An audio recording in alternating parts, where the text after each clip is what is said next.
Hi, Chantel. I wanted to get your help with my resume. I graduated last month, and I've applied to over 100 analyst roles on LinkedIn and Indeed, but I barely heard back. So before I keep applying, I want to pause and actually review my resume properly. Yeah, that makes sense. If you're not getting responses, reviewing your resume is the right move. Have you had anyone look at it or made any updates yourself? I tried, yeah. I read a lot about resume writing and followed the STAR method, situation, task, action, result. So I thought it should be fine, but clearly it's not working.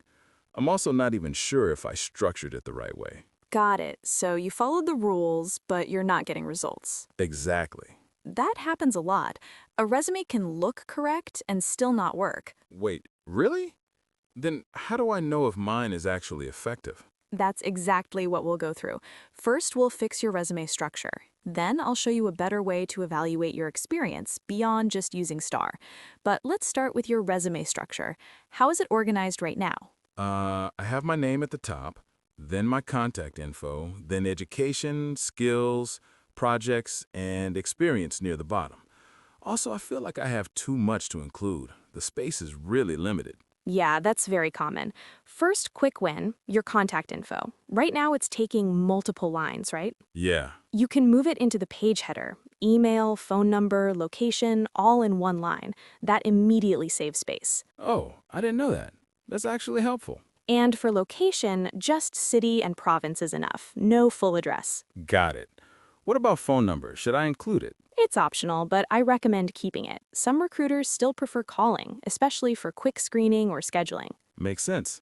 So what about the sections themselves? Keep it simple and intentional. Professional summary, experience, projects, skills, and education. Wait, education at the bottom? Even as a new grad? In most cases, yes. Employers are hiring you for what you can do, not just what you studied. Your projects and any relevant experience are stronger proof than your degree title. That's different from what I usually see. Exactly. Most resumes follow templates, not strategy. You want to position yourself as a data analyst first, then support that with evidence. So I should lead with what proves I can do the job. Exactly. And everything should fit on one page. Yes, one page. If it doesn't fit, it usually means you need to prioritize what actually matters. Makes sense. I'll keep it to one page. About the professional summary, you said to put it at the top. I always thought it's where I introduce myself, talk about what I'm good at and what I'm looking for, right? Like, if I'm applying for a data analyst role, I should just say I'm a data analyst at the beginning? You're close, but that's also where most people go wrong. If you start with something like motivated data analyst seeking opportunities, recruiters will skip it. So I shouldn't talk about what I'm looking for? Not really. Your resume isn't about what you want, it's about what you can offer.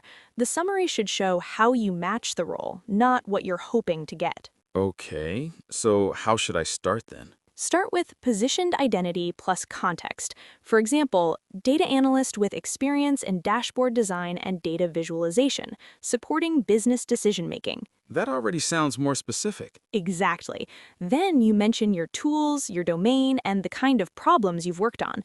Even as a new grad, you can pull this from your projects and from the job description. So I should actually read the job description before writing this. Always.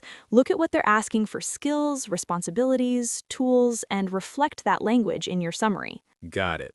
Is there a structure I can follow, or is it more flexible? You can follow a simple flow: who you are, positioned properly, what you're strong at, what kind of impact or work you've done. Keep it about 3 to 5 lines. Okay, that's clear.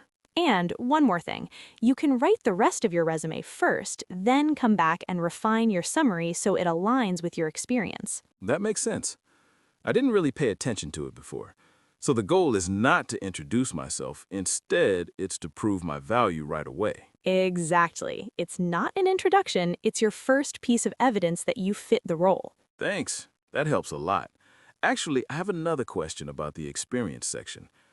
I've been following the STAR method, but something still feels off. Here's my example. Performed process optimization for bill discrepancy resolution.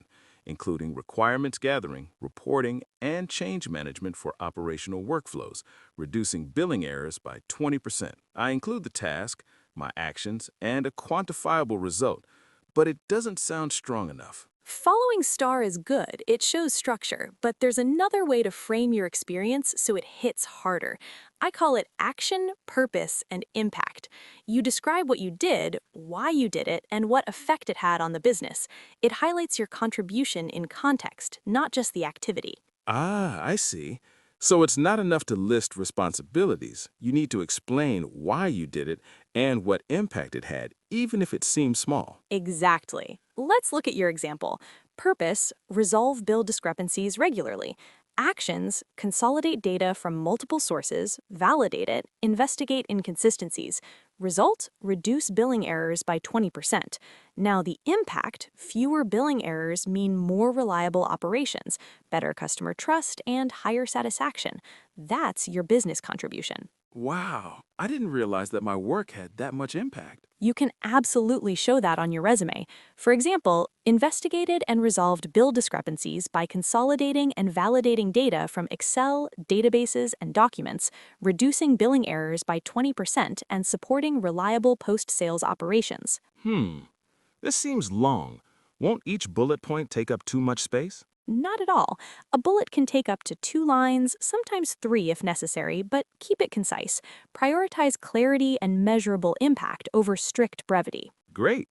Before we wrap up, how should I present my skills and education on my resume? Your skills section should come after your experience in projects. Make sure the skills you list match the job description. Avoid vague or generic skills like communication, teamwork, or time management. Everyone claims those, so if you want, you can mention them briefly in your professional summary, but don't repeat them in the skills section. Got it. And education? Education goes at the end.